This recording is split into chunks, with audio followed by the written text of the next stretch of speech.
1 Corinthians 7.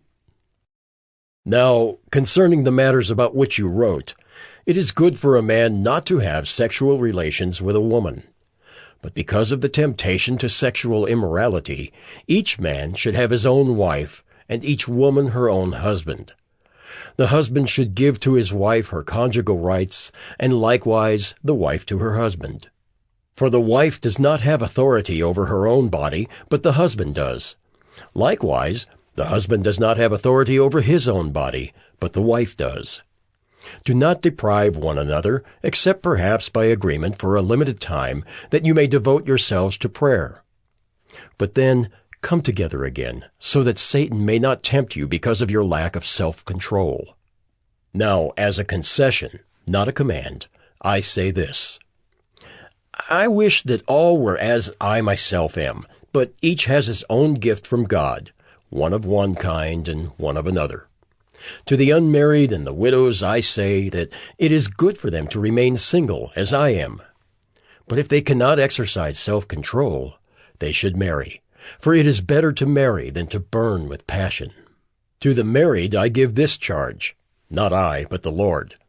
The wife should not separate from her husband, but if she does, she should remain unmarried, or else be reconciled to her husband, and the husband should not divorce his wife. To the rest I say, I, not the Lord, that if any brother has a wife who is an unbeliever, and she consents to live with him, he should not divorce her. If any woman has a husband who is an unbeliever, and he consents to live with her, she should not divorce him. For the unbelieving husband is made holy because of his wife, and the unbelieving wife is made holy because of her husband. Otherwise your children would be unclean, but as it is, they are holy. But if the unbelieving partner separates, let it be so. In such cases the brother or sister is not enslaved. God has called you to peace. For how do you know, wife, whether you will save your husband? Or how do you know, husband, whether you will save your wife? Only let each person lead the life that the Lord has assigned to him, and to which God has called him. This is my rule in all the churches. Was anyone at the time of his call already circumcised? Let him not seek to remove the marks of circumcision. Was anyone at the time of his call uncircumcised? Let him not seek circumcision. For neither circumcision counts for anything, nor uncircumcision, but keeping the commandments of God. Each one should remain in the condition in which he was called. Were you a slave when called? Do not be concerned about it. But if you can gain your freedom, avail yourself of the opportunity. For he who was called in the Lord as a slave is a freedman of the Lord. Likewise, he who was free when called is a slave of Christ. You were bought with a price. Do not become slaves of men. So, brothers, in whatever condition each was called, there let him remain with God. Now concerning the betrothed, I have no command from the Lord, but I give my judgment as one who, by the Lord's mercy, is trustworthy. I think that in view of the present distress, it is good for a person to remain as he is. Are you bound to a wife? Do not seek to be free. Are you free from a wife? Do not seek a wife.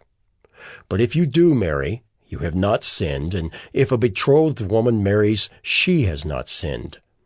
Yet those who marry will have worldly troubles, and I would spare you that. This is what I mean, brothers.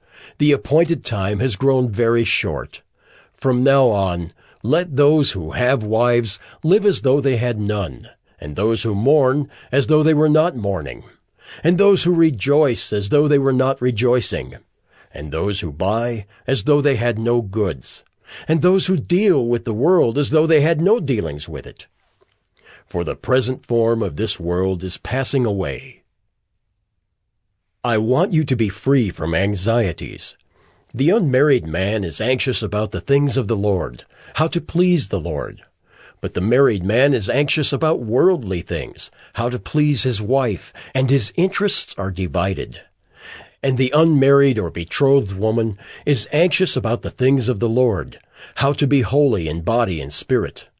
But the married woman is anxious about worldly things, how to please her husband.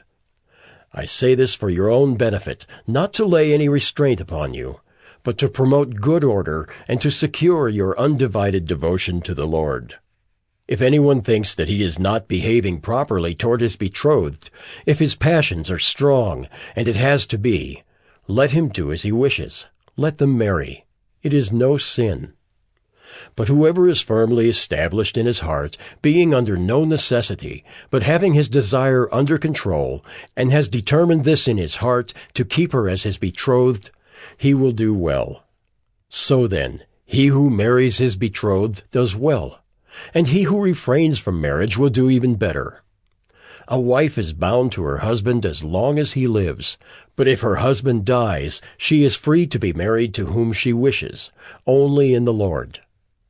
Yet in my judgment, she is happier if she remains as she is, and I think that I too have the Spirit of God.